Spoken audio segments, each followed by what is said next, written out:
माननीय अध्यक्ष महोदय, धन्यवाद मुझे आज बोलने का अवसर देने के लिए। मैं सबसे पहले भारत के संविधान के रचयिता बाबा साहब डॉक्टर भीमराव अम्बेडकर जी को श्रद्धांजलि अर्पित करते हुए अपनी बात शुरू करूंगी। भारत का संविधान दुनिया का सबसे विस्तृत, सुंदर और अनोखा संविधान है। ये ऐसे भावनाओं के साथ बनाया गया है जो समानता, बंधुता और राष्ट्र एकता को बल देती है। आज जो मैं यहाँ खड़ी होकर अपनी बात कर रही हूँ, यह शक्ति हमें हमारे संविधान ने दी है। हमें गर्व है कि हमारी पार्टी के स्वर्गीय मुलायम सिंह जी और हमारी पार्टी के अध्यक्ष श्री अखिलेश यादव जी हमेशा संविधान के मूल्य की रक्षा की और सामाजिक न्याय के लिए संघर्ष किया। हमारे देश में हर नागरिक, चाहे जाति या धर्म कोई भी हो, खुद को सुरक्षित और शामिल महसूस करता है। लेकिन आज के दिन हमें यह सोचने की जरूरत है कि क्या हम संविधान के आदर्शों के अनुसार चल रहे हैं। 2014 से पहले भारत धर्मनिरपेक्षता, समानता और न्याय के प्रतीक था। 2014 से पहले सभी सरकारों ने संविधान का आदर किया था, लोकतंत्र, धर्मनिरपेक्षता को सुरक्षित रखा। पिछले 10 वर्षों से जब से एनडीए सरकार सत्ता में आई, इस सरकार ने संविधान की संस्थाओं पर निरंतर आघात करना जारी रखा। विकास के वादे पर विनाश की एक अंतहीन कथा रखी है। सरकार की नीतियां एक धर्म और प्राथमिकता देकर धर्मनिरपेक्षता को कमजोर कर रही है। असहमति जताने वाली को देशद्रोही कहा जाता और उनके खिलाफ हिंसा या धमकी को सही ठहराना आर्टिकल 19, आर्टिकल 21 सीधा उल्लंघन है। तुम्हारी फाइलों में गांव का मौसम गुलाबी है, तुम्हारी फाइलों में गांव का मौसम गुलाबी है, मगर ये आंकड़े झूठे हैं और ये दावा किताबी है।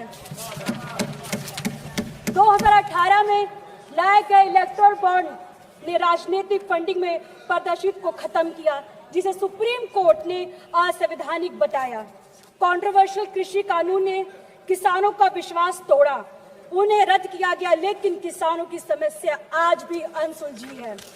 मंदिर मस्जिद के नाम पर संभल जैसे नए नए विवाद को जन्म देकर समाज में निरंतर घृणा और नफरत का माहौल पैदा किया जा रहा है। मगर मैं कहना चाहूंगी, सत्ता में बैठे लोगों ने ये कैसा हिंदुस्तान कर दिया, सत्ता में बैठे लोगों ने कैसा हिंदुस्तान कर दिया, बेजान इमारतों को हिंदू मुसलमान कर दिया। स्वतंत्र संस्थानों और मीडिया को दुरुपयोग किया जा रहा है। दलित की बेटी का अपहरण होना, उनका रेप कर दिया जाना, उनके शव को पुलिस द्वारा रात को पेट्रोल डालकर जला दिया जाना, उनके घरों में आग लगाई दिया जाता, सभी घटनाएं 70 वर्ष के बाद भी हो रहा है। यूपी सरकार ने ESM लागू कर हड़ताल पर रोक लगाया है। राज्य में कोई भी कर्मचारी आज 6 महीने तक हड़ताल नहीं कर सकता है।